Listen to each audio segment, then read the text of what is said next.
Сәлем достар, сіздермен бірге Бексұлтан 180 арнасында қош келдіңіздер. Не дейміз?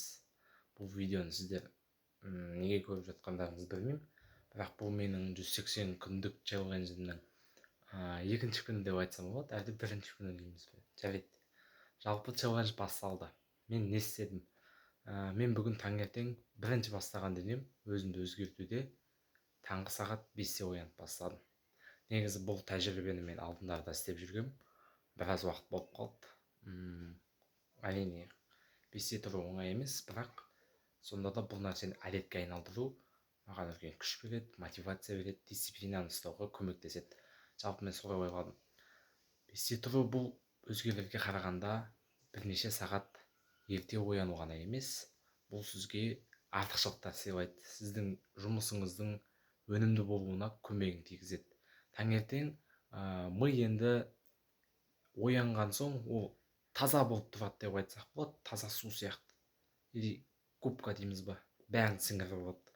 Сол үшін таң азанмен бір кітап оқыға, не болмаса бір нәрсені жаттау бәрімізге оңай тиеді. Таң азанмен жатталған нәрсе миыңызда ұзақ уақытқа қалады.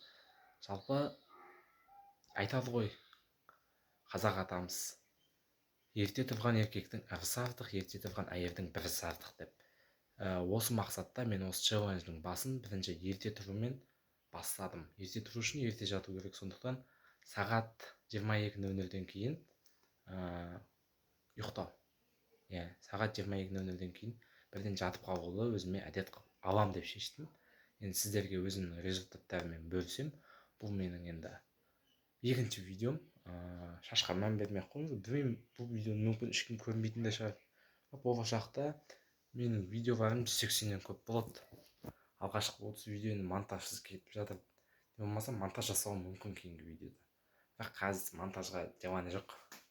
Енді жалпы сау болыңыздар. Лайк басамын десең басып кет. Тіркелемін десең тіркеліп кетші. Ертең танымал болған кезде осы видеоны көріп отырады екен да. Білмеймін, мен танымал болған ба. Жалпы goodbye. Давай.